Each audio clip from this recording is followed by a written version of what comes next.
Clarinda, você vai ser a minha, como diz, a minha ajudante de palco, tá certo?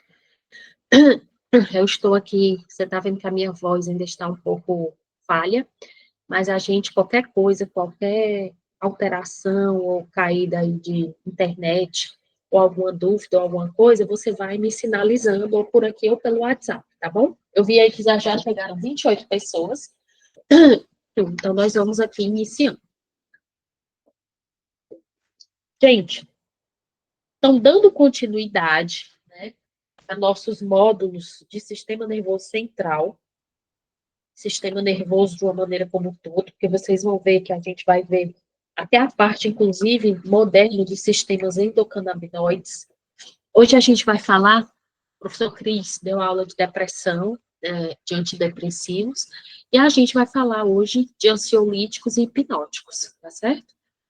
Apesar de existir muita coisa para falar, mas eu vou ser o mais didática possível, até por causa, né, do tempo que a gente tem e por causa também da minha garganta, que eu disse para a Clarinda que eu ia fazer todo o esforço e ia dar aula hoje. Gente, ansiolíticos, o próprio nome, a etimologia da palavra, ajuda muito a gente a entender certas coisas.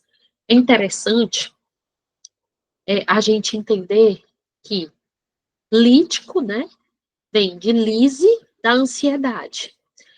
Então, quando a gente vai falar sobre ansiolíticos, a gente já imagina um grupo de fármacos que vão nos ajudar a combater a ansiedade.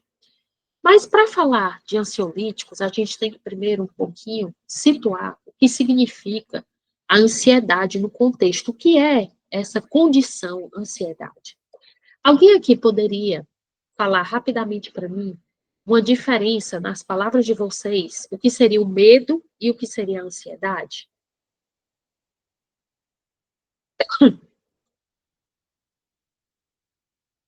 Pode ser com as palavras de vocês, gente. Um exemplo do que é o medo e o que é a ansiedade. Vocês estão vendo direitinho aí Deixa eu voltar aqui a tela cheia, né? Assim tá melhor? Tá melhor, claro, ainda assim? Tá do mesmo jeito? Tá dando para ver bem nesse tamanho? Vocês estão vendo bem os slides? Ou estão vendo meio embaçado? Tá ok? Certo. Então, gente, medo e ansiedade. Quem é capaz de me dar um exemplo para diferenciar uma coisa da outra?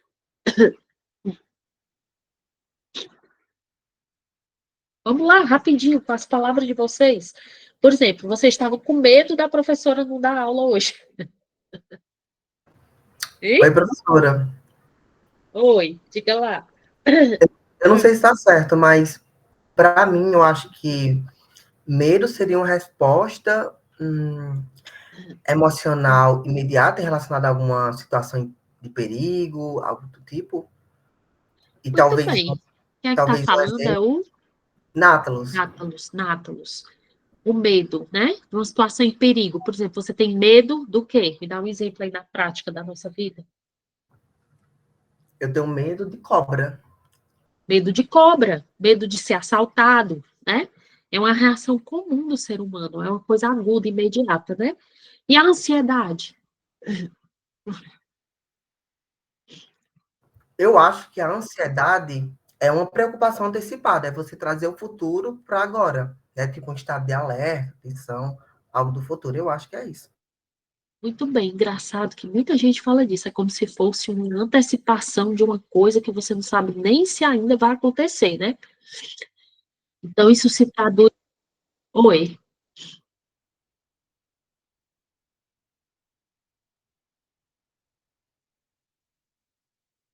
O medo tem um perigo, exatamente, um perigo imediato. Boa, boa, boa coisa. A ansiedade é como se você previamente, né? Eu gostei das definições de vocês aqui, que vocês falaram, como se você fosse preocupar com algo prévio, né?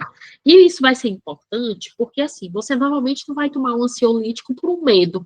Você não vai precisar tomar um ansiolítico por um medo, né? Mas, provavelmente, você vai ter que tomar um ansiolítico para o medo, para a ansiedade, desculpe, mesmo que seja de curto prazo. Então, vamos lá. Vamos para o próximo. Então, o medo, como vocês falaram, né, é uma ameaça definida, né?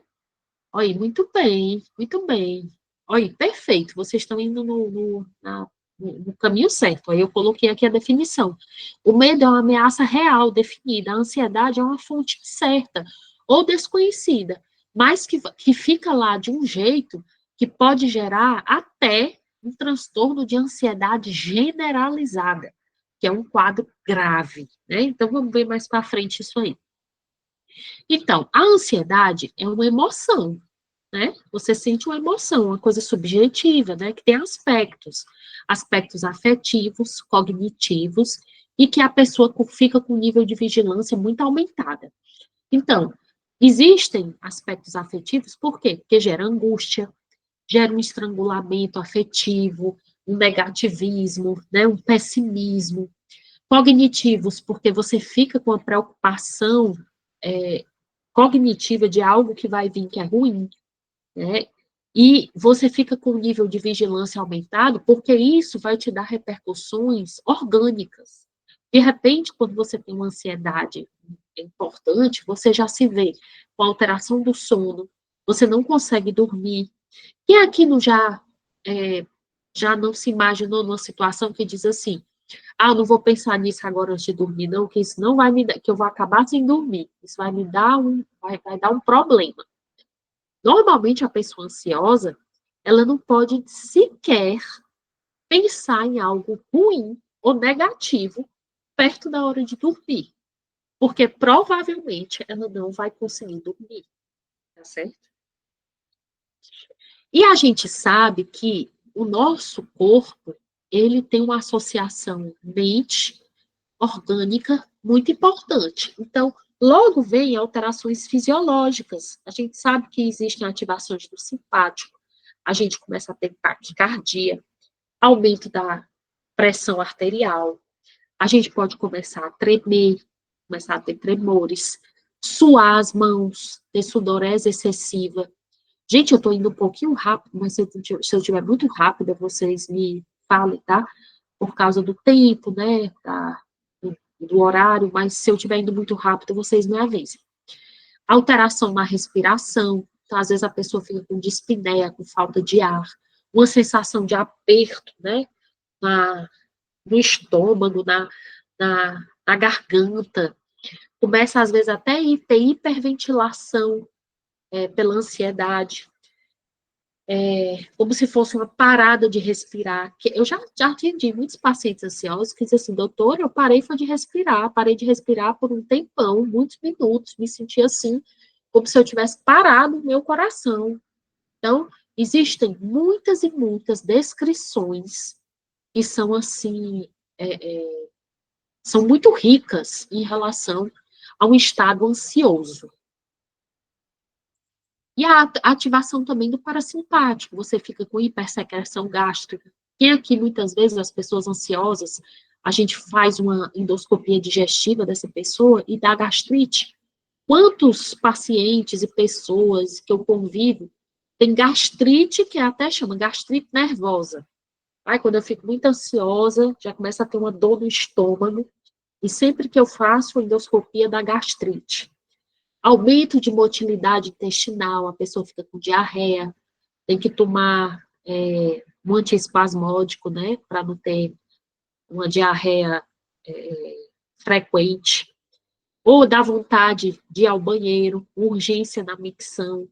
Esses eventos isolados, eles são naturais do ser humano. Eu, por exemplo, toda vida que eu vou fazer um concurso, e olha que eu sou boa de concurso, graças a Deus. Graças a Deus, então, assim, eu estudo e tenho sorte também e estudo, porque a sorte só vem para quem estuda. Eu costumo tirar o primeiro lugar, mas eu pode ter certeza que eu vou ter que ir ao banheiro antes. Se prepare o lugar lá do banheiro, que eu vou ter que ir lá. Me dá um certo medo, uma certa ansiedade, mas o que caracteriza, boa, né, Danilo? Mas o que caracteriza essa diferença é que eu não vou ser sempre assim o tempo inteiro. Porque você já imaginou se fosse assim o tempo inteiro? Todo tempo tivesse que ir ao banheiro, tivesse que ter sudorese excessiva, ou diarreia, ou tivesse direto vontade de urinar direto, com ansiedade, isso não ia ser normal. Então, a gente vai entendendo aqui a diferença entre uma ansiedade da vida, né? Que às vezes é normal. Quando a gente estuda, a gente tem um pouco de ansiedade para ver a prova, ansiedade para começar a aula. Quantos de vocês aqui começaram o curso e eram ansiosos para ter que falar em público, mas isso vai se vencendo? Não vira um quadro patológico, tá certo? E aí, nós temos um resumão aí do que pode acontecer, né, com várias partes do nosso corpo, no estado de ansiedade, tá? Eu não vou destrinchar um por um, porque aqui eu já falei um pouquinho, vocês podem ficar com esse quadro aí para resumir mais na calma, e isso pode levar com o tempo a repercussões patológicas, ou inclusive a produção de muita glicose pode aumentar o risco para diabetes. Então, você nunca pode deixar o seu corpo com um ambiente tóxico por muito tempo, porque senão ele vai, com certeza, ter uma repercussão orgânica negativa. Então, o medo e a ansiedade, eles passam, né, por certos perfis. Existe um valor adaptativo, que diminui com medidas que possam evitar danos físicos ou psicológicos. Existe uma relação direta com a eficiência de desempenho de tarefas intelectuais. Existe uma curva famosa de Yerkes-Dodson que mostra isso, que à medida que vai aumentando a eficiência do desempenho dessas tarefas, vai melhorando. Mas você tem uma repercussão direta com o fracasso, não cumprimento do que você planejou. E a partir de um certo ponto, essa ansiedade vai prejudicar o desempenho. Então, é aquilo que eu falei para vocês.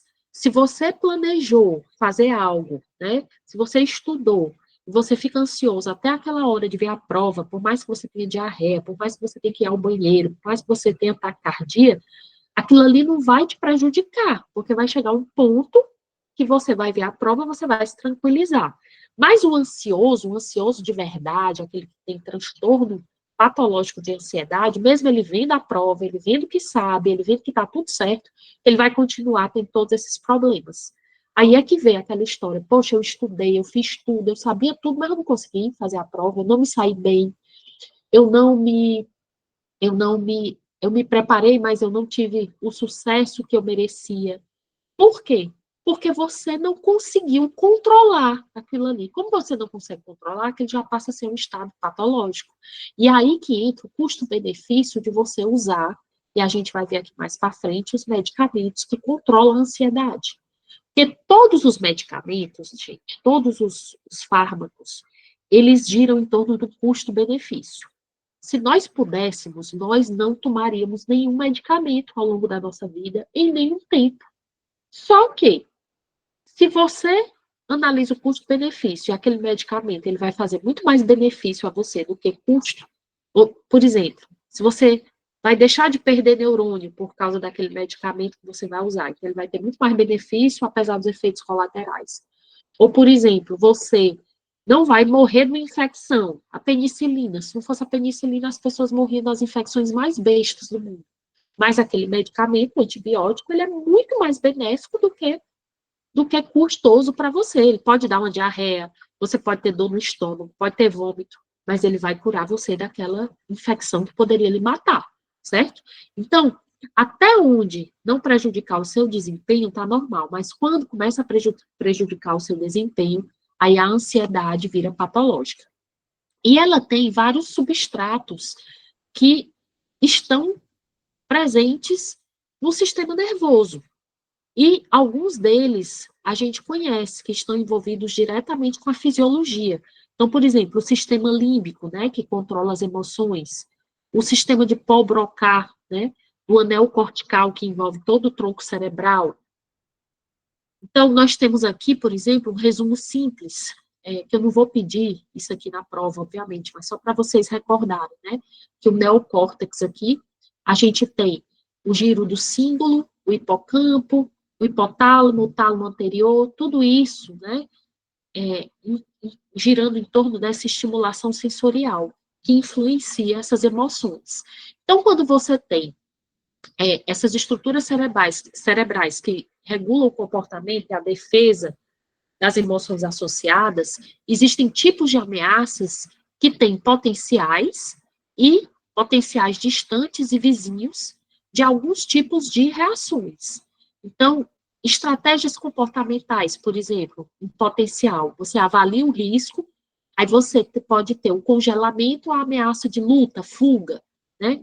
De emoção, o potencial de ansiedade, o medo, a raiva, o pânico, né? Mas isso aqui, gente, eu não vou cobrar aprofundado, é só para vocês terem noções que existem os sistemas que estão envolvidos diretamente com as emoções. E aí existe o sistema cerebral de defesa, né? Aí nós temos envolvimento da amígdala, do hipotálamo, da matéria cinzenta periaquital, e o sistema de inibição comportamental, que tem o septo e o hipocampo. Então, todos eles estão envolvidos numa série complexa que vão culminar com alterações hormonais perante esse sentimento de medo ou de ansiedade, que vão culminar com algumas atitudes, emoções, luta ou fuga, imobilidade, analgesia, ou aumenta a pressão, ou um ataque cardíaco, ou hiperventilação, com dispneia. E isso tudo gerando sinais, né, que vão de punição ou frustração, novidade, que vão passar pelo sistema do septo hipocampal e vão culminar, né, com a inibição comportamental, o aumento da vigilância, envolvendo esses neurônios serotoninérgicos e noradrenérgicos. E aqui, lembrando a vocês que nós já vimos, né, na aula anterior de depressão, que alguns antidepressivos, eles podem, inclusive, ser ansiolíticos, né? Vocês viram isso com o professor Krishnamurti. Então, isso aí, lembrem para quando eu for falar do tratamento. Então, os estímulos, né, que nós percebemos no cortical, no sistema cortical, ele é traduzido, né, em vários tipos de informações, e isso vai gerar uma série de reações no nosso organismo.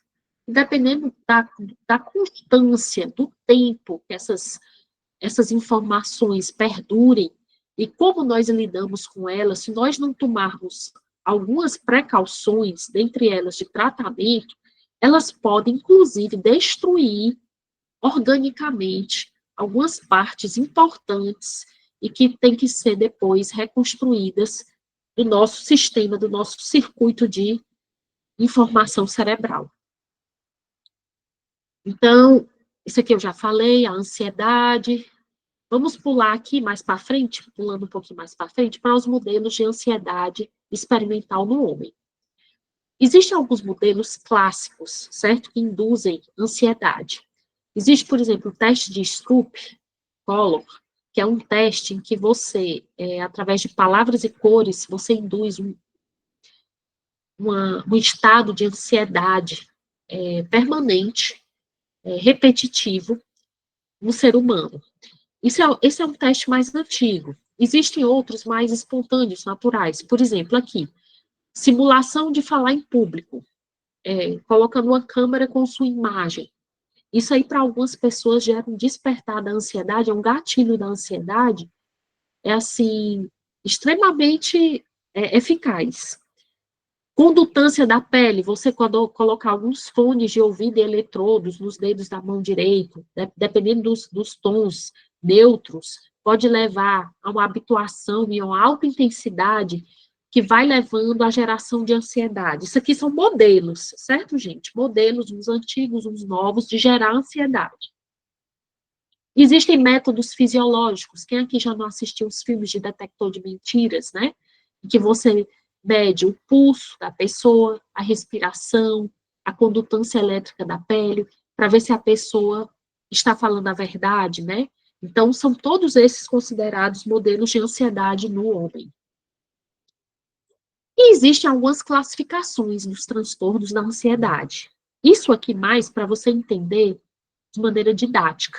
Eu não vou cobrar para vocês, até porque isso aqui vocês vão ver mais para frente na psiquiatria, que existe os modelos de ansiedade que tem transtorno do pânico, que a gente chama sem agorafobia, que é um ataque de pânico repentino e inesperado. De repente, vou dar um exemplo, você está no trânsito e está dentro de um túnel, no meio da rua, e aí, de repente, você tem um ataque de pânico, sem você nunca ter tido, de repente você quer sair dali de todo jeito, sair de dentro do carro e sair andando. E existe o transtorno do pânico com agorafobia, que é o medo ou esquiva de lugares ou situações em que a fuga é difícil. Então, você se imagina um transtorno do pânico no meio da multidão. Deve ter alguns de vocês aqui na turma, ou que vocês conheçam, que não vai para um show de jeito nenhum, nem que pague, porque é incapaz de estar no meio de uma multidão. Porque acha que no meio daquela multidão não vai conseguir escapar, ou então que não entra em lugares fechados, porque acha que vai ficar logo preso. Então, são situações de transtorno de pânico com agorafobia. Existem outras situações, agorafobia sem ataques de pânico, mas são fobias simples. Por exemplo, medo de altura, acrofobia. Vocês já viram aquelas pessoas que até quando vão visitar um parente que mora em um prédio, só porque é no 20º andar, não chega nem perto da varanda, assim, do local para olhar lá embaixo, porque já dá um medo nas pernas, né? Já dá um medo de altura. E tem gente que só de olhar essa foto aqui já dá uma agonia. Imagine naqueles skywalkers de vidro, né? Que você fica e que você tem um vidro e que você fica praticamente solto no ar e o pé, embaixo dos seus pés, só o vidro. E tem skywalkers desse em Chicago, tem naquelas Badlands, né? Aquelas paisagens famosas. Ali tem verdadeiros locais que são só o vidro, que você vê a altura lá embaixo, e que tem pessoas que são incapazes de ir nesses locais turísticos. E existem as fobias simples, né, de lugares fechados, que existem até a pessoa que pede para quando for enterrada, colocar dentro do caixão dela um fósforo e algo para acender a luz, porque tem medo de ser enterrado vivo. Então, diz assim, olha, eu tenho medo de estar num lugar fechado e ser enterrado vivo, eu preciso pelo menos acender a luz para pedir para escapar, ou de passar em locais que são muito fechados. Até agora, tudo bem, gente? Estou dando para ouvir direitinho?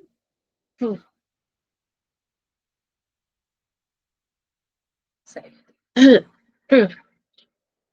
Estou recuperando aqui só o meu fôlego, tá, gente? Eu estou com a garganta muito meio ruim. E existe a famosa eritrofobia. Eu tinha uma amiga de Cuba que ela tinha isso. Vocês sabem o que é eritrofobia? Sei não. É medo de sangue. Medo de sangue ou ferimento. Mas ela conseguiu vencer esse medo dela. Porque você já imaginou um médico com medo de sangue ou ferimento? Né? E o que foi que ele falou aí, que eu não vi? O último chat? Me diz, é porque eu escapou aqui. E foi que falou? Ah, tá certo. É porque, gente, eu não vi. Desculpa aí, viu? Vamos lá. Então, continua vendo direitinho, né? Continua vendo direitinho tudo. Certo. Vamos lá. Então, existem classificações dos transtornos da ansiedade, né? A fobia social. Tem gente que não gosta de sair, né? Os amigos chamam para sair, vai para o cinema sozinho. Tem fobia social mesmo. Tem os transtornos obsessivos compulsivos, né? Que são aqueles pessoa que até para separar as cores no guarda-roupa, separa em tons degradês, né? Se não tiver tudo até milimetricamente colocado, a pessoa se sente mal, tem um ataque de ansiedade até. Existem os transtornos de estresse pós-traumático, esses são ligados muito a acontecimentos reais, por exemplo, perdas de entes queridos, após uma batida de carro, um acidente de carro, a pessoa pode ficar muito tempo com esse transtorno de estresse pós-traumático, depois pode passar. Transtorno de estresse agudo, às vezes quando a pessoa é assaltada, a pessoa fica ali, né, um transtorno de estresse agudo, naquele momento ela não está nem imaginando que aquele poderia ter acontecido com ela. Existe o transtorno de ansiedade generalizada, que é grave, muito importante, porque esse aí pode trazer repercussões graves à saúde do indivíduo. Transtornos de alguma condição clínica inespecífica, alguma doença que traga um transtorno pontual. Transtorno induzido por fármaco. Existem fármacos que podem dar transtornos. Por exemplo, existe uma intoxicação por alguns medicamentos, a Ritalina, todos os medicamentos que mexem um pouco com o sistema nervoso, eles podem dar transtornos importantes induzidos por fármacos, que vão desde cefaleias simples até estados, às vezes, catatônicos. Para vocês terem ideia, às vezes, uma intoxicação por um fármaco psicótico que trate psicose pode dar uma doença psiquiátrica induzida por fármaco, que pode ser um tipo de catatonia, que o indivíduo fica ali, parado, é capaz de fazer todas as necessidades fisiológicas no sofá, onde estiver, não fecha nenhum olho, pode ter uma úlcera de córnea. Isso. Por quê? Porque ele está no estado catatônico. Felizmente, hoje, vocês vão aprender isso na aula de psiquiatria, mais profundamente, existem hoje medicamentos modernos que você consegue dar intramuscular ou até endovenosos, que tiram o indivíduo do estado de catatonia, com algumas injeções, porque é muito grave mesmo, e a pessoa pode até morrer, não comer, certo? Exatamente, a cara de intoxicação por antipsicótico típico, é verdade. E existem transtornos inespecíficos, que às vezes você tem que investigar, não descobre a causa. Então, quer dizer, você imagina o seguinte, até agora, eu estou falando do diagnóstico para poder chegar no fármaco. Então, o que vocês já deduzem desse começo da minha aula? E o que é fundamental para você tratar uma doença, para você instituir um medicamento? O que você tem que tentar saber?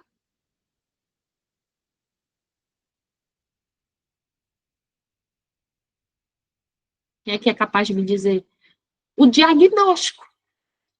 Se você não tiver uma boa hipótese diagnóstica, você vai tratar errado. Você já imagina que o medicamento já tem seus efeitos colaterais e você tratar errado, aí você já está fazendo algo que está duplamente errado, né? Então, até agora eu estou falando para vocês de perfis de pessoas ou de situações ou de condições patológicas para usar os ansiolíticos, né?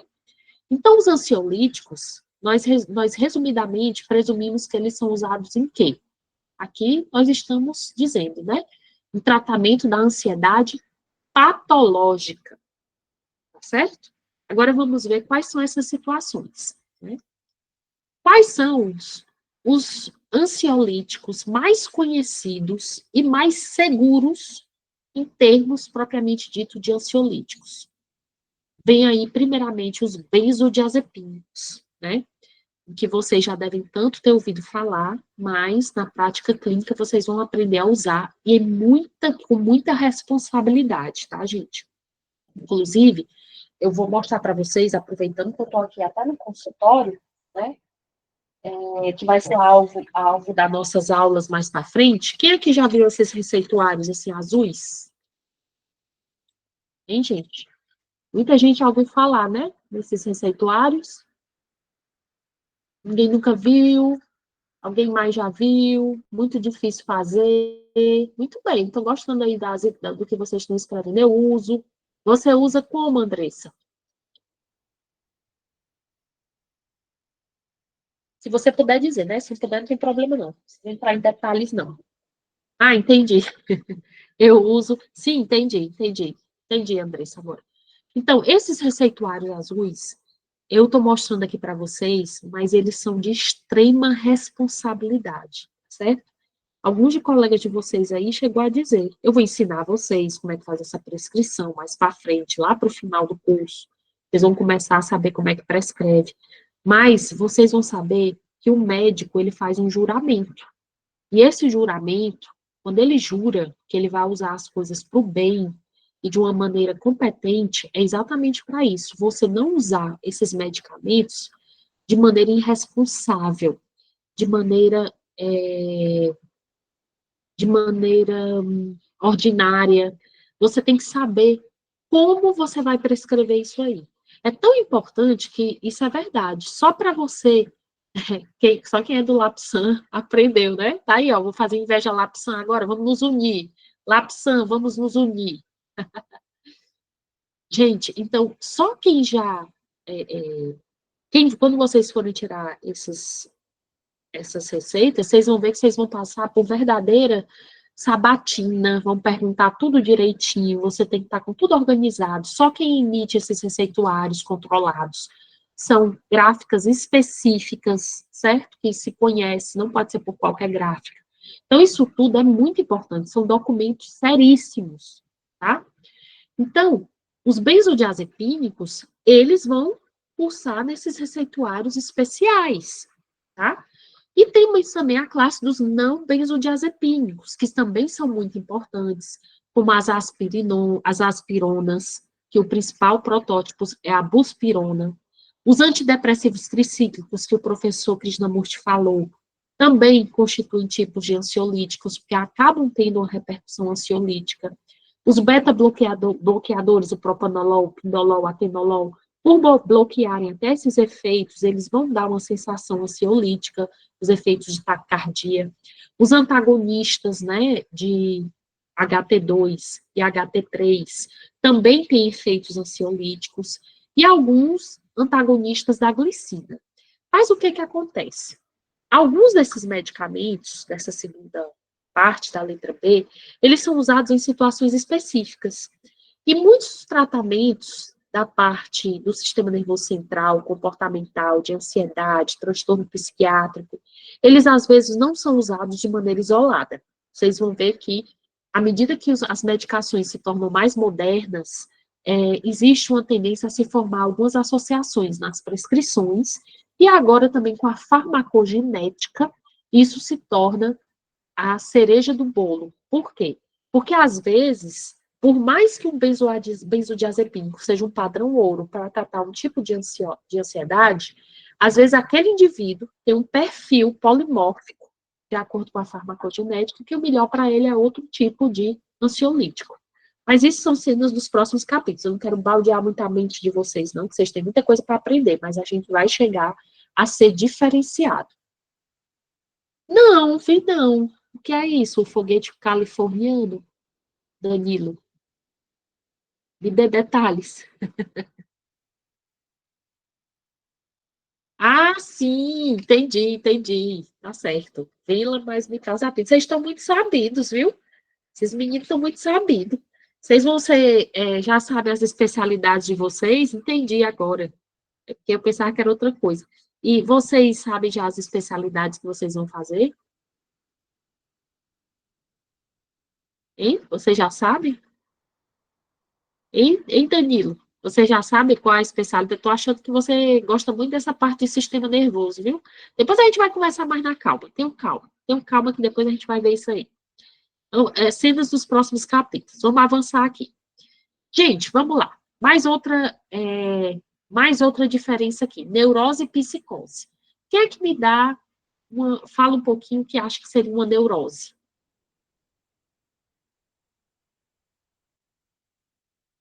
Hein, gente? Pode dizer com as palavras de vocês.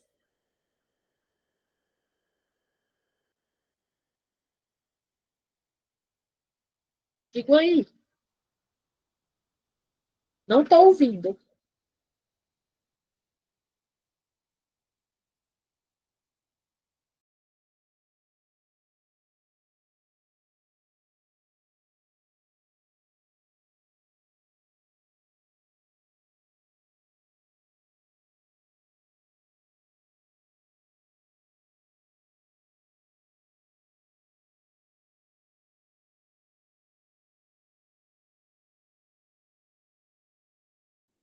Quem é capaz de me dizer?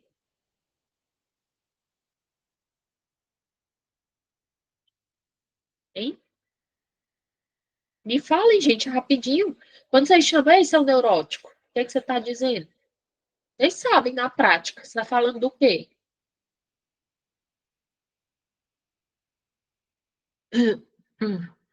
Hein, gente? Alô, alô? Alô? Estão me ouvindo? Acho que é algo que afeta o emocional, mas não afeta a realidade do indivíduo, a agoniação. E neurose, quando vocês dizem assim, essa pessoa é neurótica, ele é neurótico pelo, vamos supor, desde neurose, a pessoa Vamos imaginar uma situação em que você chama uma pessoa de neurótica. Me digam aí.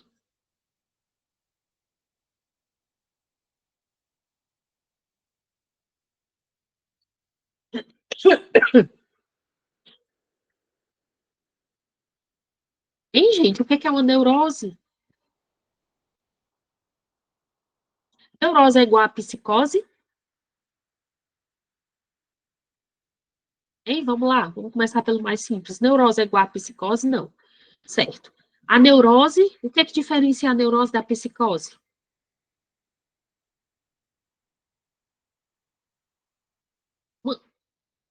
Pronto, perfeito. Pronto, tá vendo? O Danilo acho que vai ser psiquiatra mesmo. Ele já tá me ensinando esse negócio do foguete. Gente, a psicose é quando você não tem noção da realidade. Então, por exemplo, uma pessoa quando tem um surto psicótico, ela não tem noção da realidade, tá certo? Já a neurose, não. O neurótico, aquela pessoa que tem neurose por algo que quer que seja feito do jeito dela. Pessoa neurótica, ela tem noção da realidade, ela não está com a fuga da realidade. Ela não tem alucinação, ela não tem delírio, tá certo? Então, vamos falar aqui, onde é que vai entrar os benzodiazepínicos na história dos tranquilizantes.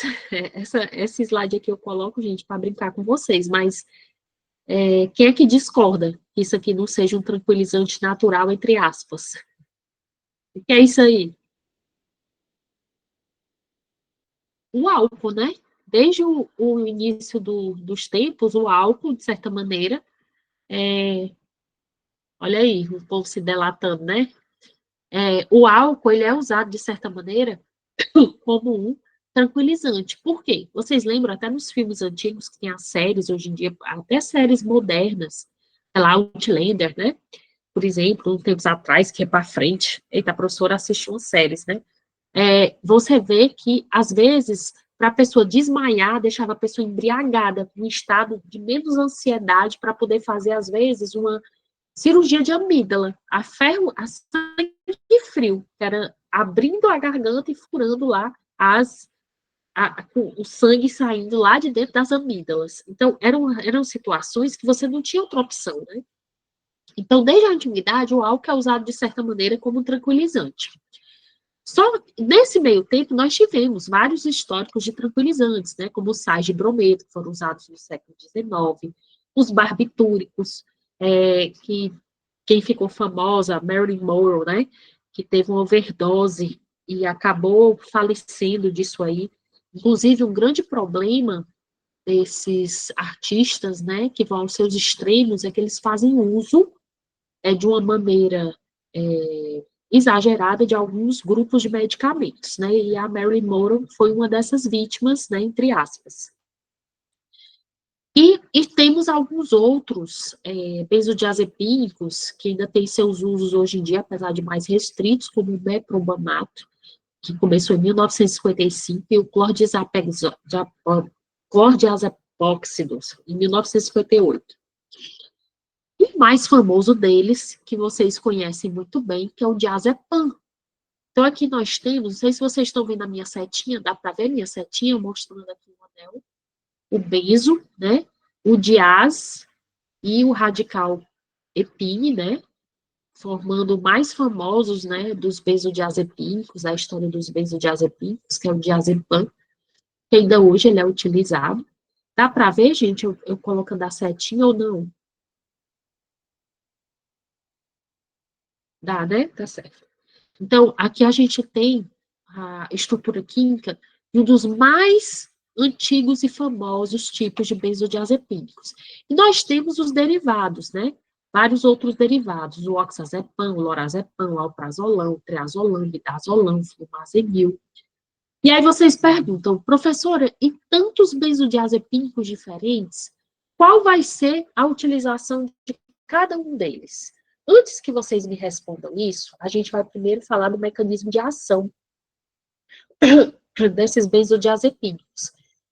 Houve primeiro, em 1970, uma hipótese de ação inespecífica. Muitos medicamentos, eles iniciam, né, com os estudos, e a gente existem as hipóteses inespecíficas do mecanismo de ação, mas cada vez mais se exige uma explicação de como os medicamentos eles agem, como eles fazem sua ação. Por quê? Para evitar os efeitos colaterais e outros efeitos indesejados. E se descobriu, com o tempo, cada vez mais, em 1977, o GABA-A, depois a sequência do GABA, e, por fim, os receptores do GABA como único complexo e o benzodiazepínico. Sabendo-se que a ação principal dos benzodiazepínicos se dá nesse tipo de receptor 1, que é o GABA. Então, o que acontece? Alguém é capaz de me explicar o que acontece nesse tipo de receptor de tipo 1 que vocês viram lá na farmacologia geral, que tem uma ação mais rápida? Hein, gente? Quem me fala rapidinho? O GABA se liga, aí ocorre um influxo de cloreto e hiperpolarização da célula. Muito bem. Quem falou foi a Isadora. Foi isso, Isadora? Isso. Muito bem. E essa ação tende a ser muito rápida, porque esse tipo de receptor ele é mais rápido. Então, por isso que nós temos uma ação que, inclusive, nos permite hoje, em alguns casos, até no tratamento agudo de estados de mal epilépticos, apesar de não ser a droga de manutenção. Então, o receptor GABA, ele é uma glicoproteína heteroligomérica, que tem entre 200 e 400 kilodaltos, várias subunidades, tem forte homologia com alguns outros receptores, e, como vocês bem descreveram, ele funciona com a entrada do cloro. Então, aqui, essa figura ilustra bem direitinho, uma das figuras principais para vocês entenderem o mecanismo de ação dos benzodiazepínicos, que ele vai atuar mudando a conformação desse receptor. Olha aqui, o GABA. O GABA é o agonista do receptor, e o benzodiazepínico, ele vai modular, ele vai dar uma outra conformação a esse receptor, mudando a resposta a esse receptor, fazendo com que a sensação, né, dessa ansiedade, dessa sensação da ansiedade, seja diminuída, seja tratada organicamente. Pelo menos pontualmente. Por que eu digo organicamente, gente? Porque quando você dá um benzodiazepínico, você está tratando a causa da ansiedade, do estado ansioso? Sim ou não? Quero que vocês me respondam isso.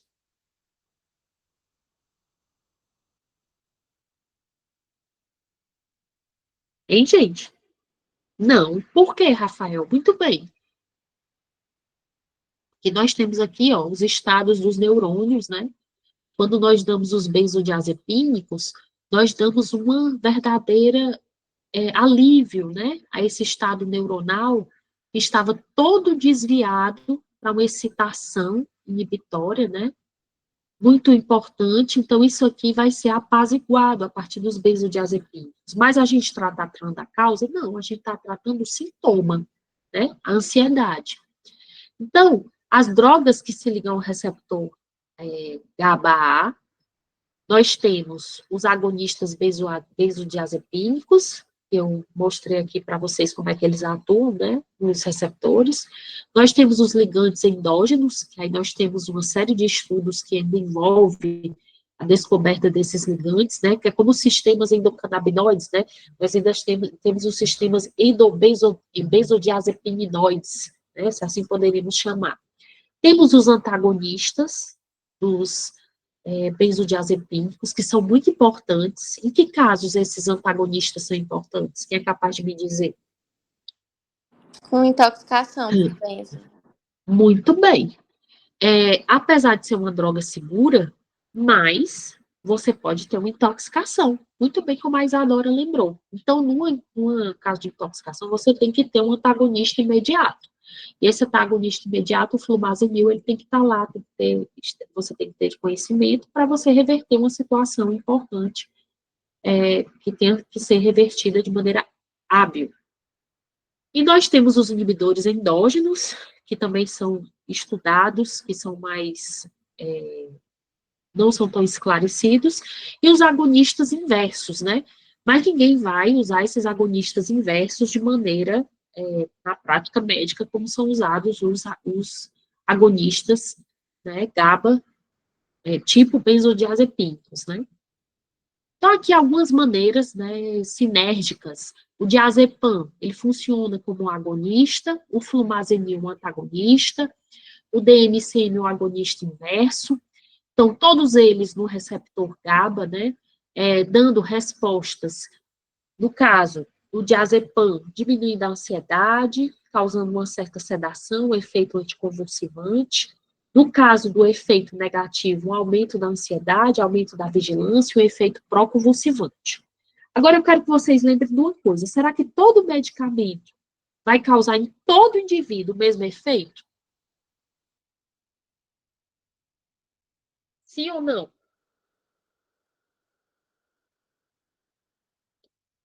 Hein, gente?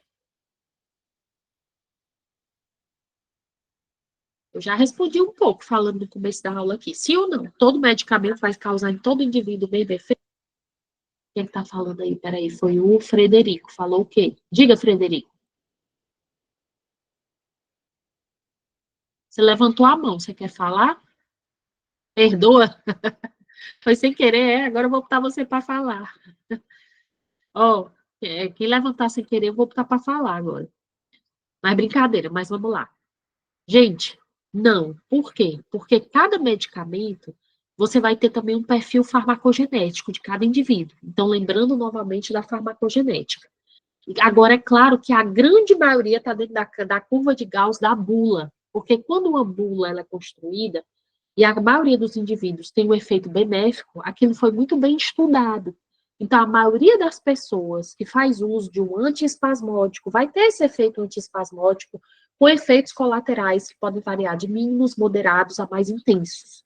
Então, aquele medicamento foi feito para um bem, para um objetivo benéfico. Agora, existem os efeitos extremos. Quem aqui nunca ouviu falar da bula do Roacutan? Por exemplo, o Roacutan que trata acne, existem pessoas que têm o efeito totalmente, a maioria tem o efeito, né, da bula mesmo, o efeito, o princípio ativo, mas existem alguns casos de pessoas que passaram a ter, por exemplo, depressão maior e casos de transtornos psiquiátricos graves. Se a maioria das pessoas tivessem aquele efeito fora da curva, que é o mínimo, nunca que o Roacutan poderia ter sido liberado.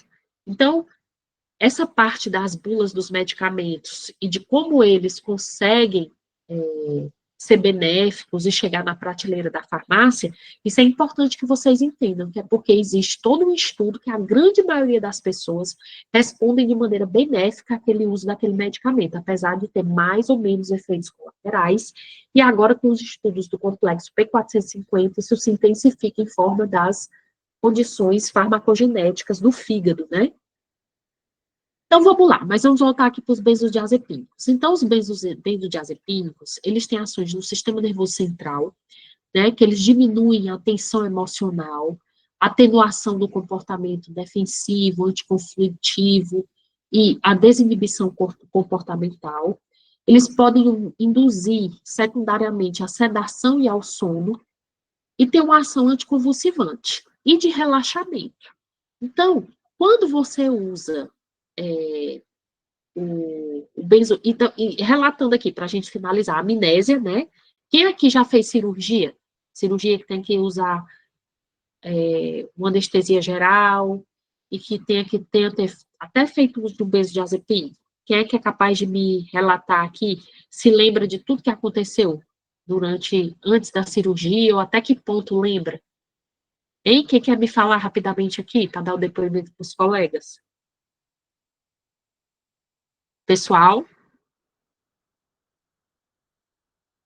Nunca fez? Quem fez?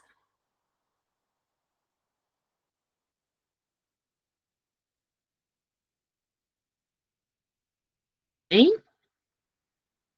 Até alguém quando acompanha você, que é alguém que entrou lá na sala de cirurgia, que é alguém da área da saúde, que diz assim, fulano, tu lembra quando eu falei isso? A última coisa que eu falei para você, às vezes a pessoa não lembra de nada, porque ele dá essa amnésia anterógrada, até para se proteger mesmo daquela hora, né?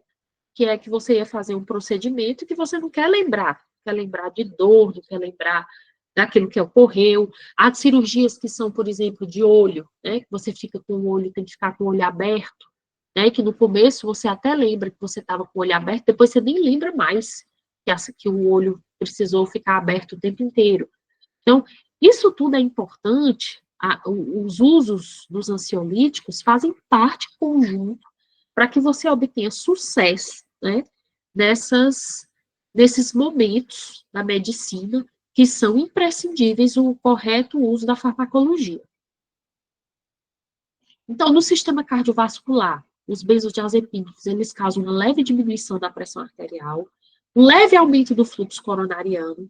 Então, quem já ouviu falar que a pessoa está infartando, às vezes você já ouviu falar que faz uso de um benzodiazepínico junto com as outras medicações iniciais no pronto atendimento? Alguém já ouviu falar nisso? Sim ou não? Vamos lá, gente, podem dizer sim ou não, isso é importante. O paciente chega no pronto atendimento, está infartando, existe um grupo de medicamentos lá, já, mais ou menos, medicamentos cardiovasculares, e outros que tem a ver também com essa sensação de você ficar mais tranquilo, diminuir a ansiedade, tanto pelo efeito do benzodiazepínico em si, como também pelo aumento do fluxo coronariano, que beneficia esse momento em alterações de isquemia coronariana. Por que são drogas seguras? Porque por mais que elas deem alguma depressão respiratória, mas essas depressões respiratórias são leves, diferente de outros tipos de ansiolíticos, como os barbitúricos, que causam uma depressão respiratória maior e que levaram à morte alguns famosos até que abusaram, né, desse grupo de medicamentos. Outros efeitos colaterais menos frequentes, aumento de peso, alguns pacientes podem apresentar, irregularidades menstruais ou impotência. A farmacocinética deles, eles são muito lipossolúveis, então tem uma rápida absorção de azepam, uma intermediária clordiazepam e uma lenta oxazepam. Agora, lembrando aqui, gente, que isso está sendo muito revolucionário, isso aqui é em tese geral, fazendo a média geral dos estudos que foram feitos com vários pacientes. Mas, individualmente, isso aqui pode variar de acordo com a farmacogenética.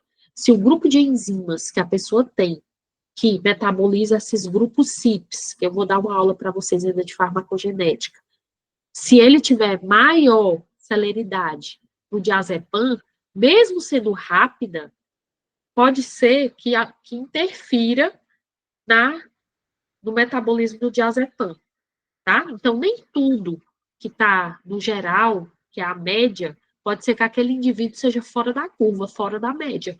Ele pode ser um metabolizador lento do diazepam. Então, o que, vai acontecer com o metabolizador lento? Se você der uma dose igual a de todo mundo, ele vai ter mais o medicamento disponível, né, dependendo da metabolização do diazepam, que passa pelas vias de metabolização, do que o outro que metaboliza rapidamente. A distribuição das proteínas plasmáticas é de 90%, né? Então pode ter interações medicamentosas. A biotransformação, a principal aqui, é a desmetilação no fígado. Então, sempre lembrar que é o fígado, o principal órgão em que você tem essa biotransformação dos benzodiazepínicos, que originam esses compostos com meia-vida muito longa. Então, nós temos o mais simples, que é o midazolam, e o mais complexo, que é o diazepam. Tanto é que aqui, ó, nós temos esse organograma aqui que mostra o midazolam. Ele passa por uma primeira passagem no fígado, já pode ser excretado. Já o diazepam, não, ele vai passar várias vezes, ele vai, ele volta. Então, ele tem vários pequenas metabolizações, metabólitos ativos, até que possa ser finalmente excretado. Aqui só um resumo geral, certo, gente, de vários tipos de benzodiazepínicos. onde a gente tem as principais vias metabólicas dos benzodiazepínicos em geral, mas eu não vou pedir isso aqui para vocês detalhadamente, só para vocês saberem que existem vários subtipos. A farmacocinética deles, a excreção principal é a renal, tá? Finalizando aqui a parte da farmacocinética. Quais são as principais indicações terapêuticas dos benzodiazepínicos? Existem indicações, né, no tratamento da ansiedade aguda e crônica. A aguda, a gente pode dividir entre primária e secundária. Primária, né, é que é uma causa orgânica implícita, tá, junto ali. E a crônica pode estar ligadas a alguns estados importantes, algumas doenças, condições patológicas importantes, que vai desde a neurose, que é uma condição mais simples, que o indivíduo tem consciência da realidade, até outras condições mais graves, como as próprias psicoses, né, em que o indivíduo não tem noção da realidade. Existe um efeito sedativo do tratamento da ansiedade, que ele vai desaparecendo gradualmente. O que isso quer dizer, gente? Quem é capaz de me dizer por que isso ocorre? Por que no começo, né, você tem que ter cuidado, né, como é que você vai tratar essa ansiedade, que tipo de ansiedade você está tratando, como é que você vai tratar, qual a dose, porque o que pode acontecer com o tempo?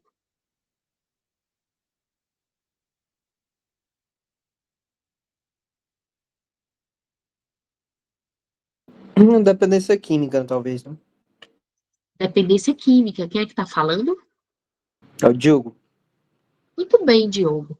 O Diogo, você quer dizer, Diogo, que com o tempo ele não vai fazendo mais o mesmo efeito esperado, não é isso? Também, nesse ponto mesmo. E que a pessoa pode até ter dificuldade, essa dependência se tornar não só orgânica, mas até também uma dependência psicológica. Que você só se sentir bem se você tomar aquele benzodiazepínico.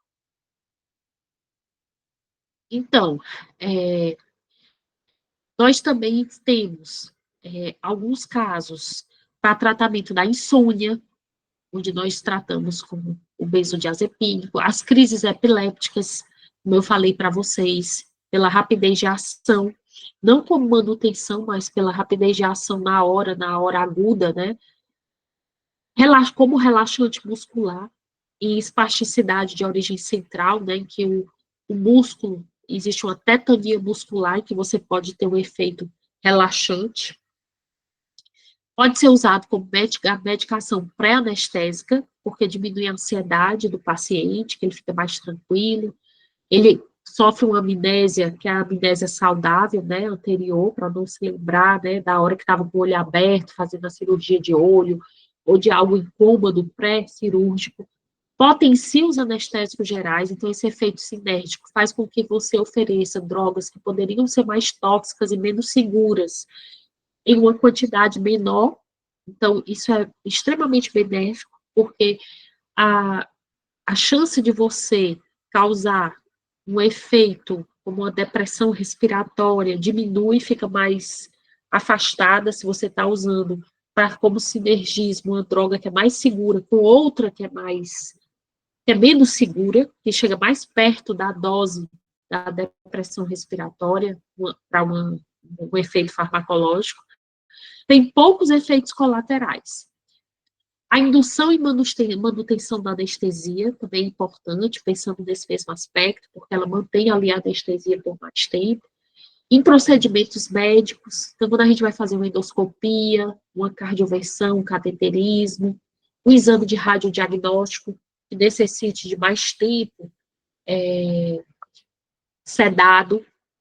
Às vezes uma criança, por exemplo, hoje uma criança com autismo, né, que às vezes não tem essa capacidade, às vezes de ficar muito tempo parada, que fica muito ansiosa, né, hoje é muito comum. Então, nós temos nos livros de vocês, nos grandes clássicos, né, o Katzung, o Hang Daly, o Goodman Gilman, nós temos várias tabelas que eles falam dos efeitos em gerais da implicação clínica de cada efeito esperado, sedativo, hipnótico, para que ele serve, para o tratamento da insônia, efeito colateral de sonolência, né, que o próprio benzodiazepínico oferece, então ele ainda ajuda nesse alívio, porque uma coisa não ajuda a outra. Você fica ansioso, você não consegue dormir. Você não conseguir dormir, você vai ficar mais ansioso ainda. E eu vou mostrar para vocês, depois na aula de hipnóticos, que uma pessoa sem dormir, ela morre. O sono, ele é fundamental para qualquer indivíduo. Ninguém pode ficar sem dormir. Mas, como o nosso colega falou, existe uma dependência química que pode ocorrer, uma tolerância e dependência física que pode ocorrer após semanas ou meses de uso daquele medicamento. Então, essa síndrome de abstinência moderada, ela pode se instalar como insônia, ansiedade, quietação, dor de cabeça, sudorese, anorexia, tontura, quer dizer, os mais tipos de efeitos colaterais que você pode lembrar possíveis. E isso tem que ser regrado pelo médico. O médico tem que saber prescrever um ansiolítico, porque por mais que seja uma droga segura, se você ficar achando que por meses você vai conseguir tratar aquele paciente, e você vai sustentar aquele tratamento de uma maneira eficaz, você vai criar outro problema para ele, que às vezes vai ser de muito mais difícil tratamento do que esse primeiro, uma ansiedade, que era uma ansiedade, em princípio, leve a moderada. Então, resumindo, uma ansiedade leve ou moderada, qualquer um de vocês, como médico de saúde da família, clínico geral, uma UPA, você pode prescrever, tratar aquele paciente numa dose que vai começando aos poucos, nunca numa dose máxima, uma dose que seja razoável, de acordo com o que ele esteja relatando, do que esteja acontecendo, do que vai acontecer na vida dele, alguma prescrição para o momento de uma cirurgia, uma sedação de algum procedimento ambulatorial ou cirúrgico, e você acompanhar. Não deixar que o paciente se automedique. Tem paciente que diz assim, doutor, prescreva logo 3 caixas aí para eu guardar em casa, para quando acabar. De jeito nenhum, ninguém nunca pode fazer isso. Você deve dar a prescrição só a quantidade certa, para que ele possa voltar em tempo hábil, para que você, claro, não deixe sem o medicamento, porque isso também vai gerar uma causa de ansiedade extrema no paciente, mas que também você não o deixe refém, escravo, e que cause outro efeito a longo prazo, que não vai mais ser resolvido só com benzodiazepina, certo? E a superdosagem, que é como uma das colegas de vocês falou aí, a Isadora, a intoxicação, que pode causar morte e sequela, graças a Deus, são raras, porque é uma droga de uso seguro, mas que não é impossível. Então, nesse caso, né, da superdosagem, você tem que manter as funções cardiopulmonares preservadas e usar o antagonista o mais rápido possível para reverter essa ação. As interações, elas não são muito graves clinicamente, mas tem que ter cuidado com o álcool, certo? O efeito aditivo com outros depressores gerais e com o fumo, né, a nicotina. E são drogas, em conclusão geral, com alta margem de segurança terapêutica. Então, se você tem um paciente que você precisa prescrever pontualmente um ansiolítico, você pode ter certeza que os benzodiazepínicos são drogas seguras para curto prazo e são drogas de primeira escolha.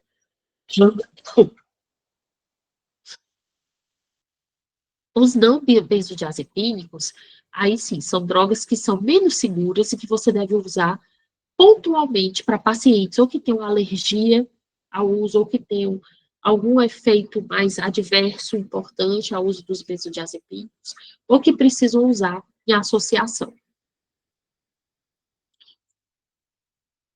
Lembrando, gente,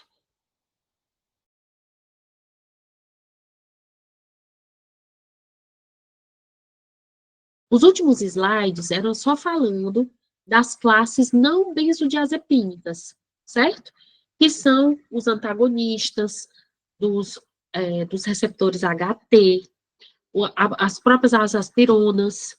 Então, são grupos de ansiolíticos não benzodiazepínicos que são usados só em situações clínicas pontuais associados a alguns outros medicamentos em algum tipo de transtornos e condições patológicas específicas E quando o paciente tem efeitos colaterais muito importantes, ou tem alergia, efeitos adversos grandes ao uso dos benzodiazepínicos.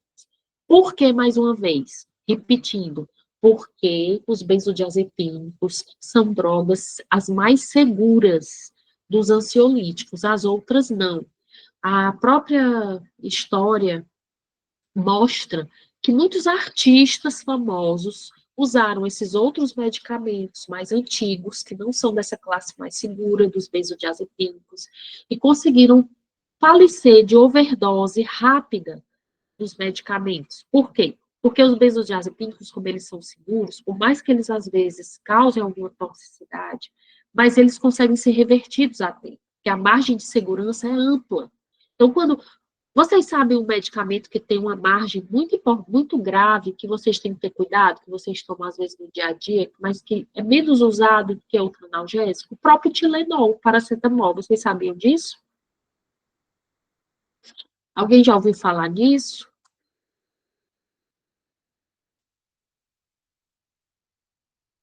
O paracetamol, vocês sabiam que a dose dele terapêutica e a dose tóxica, elas são muito próximas. Então, a gente tem que ter muito cuidado para não causar hepatite fulminante nos pacientes que fazem uso do paracetamol ou do Tilenol.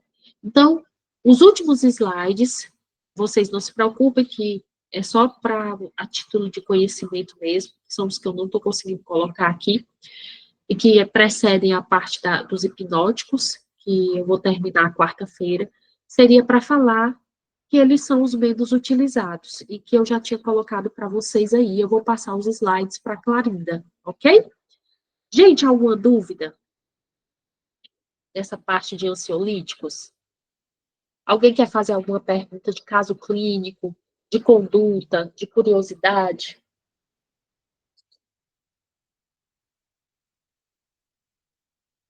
Estão me ouvindo, pessoal?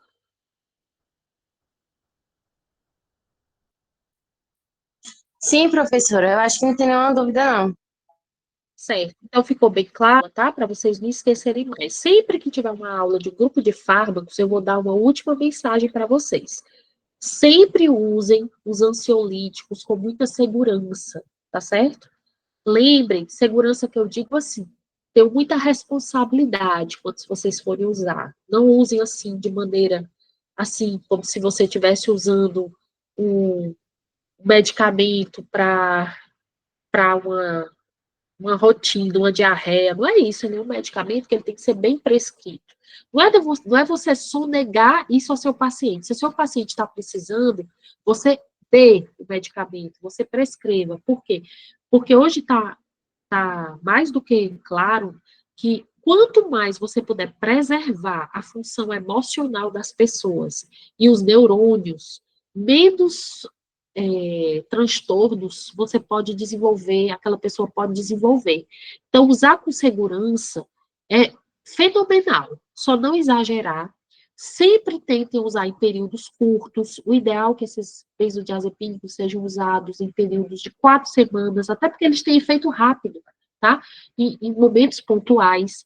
Se um paciente tem transtorno de ansiedade generalizada, você tem que lembrar que ele não vai ser tratado só com benzodiazepínicos. Você vai ter que procurar outras causas. Às vezes, essa ansiedade é só a ponta do iceberg.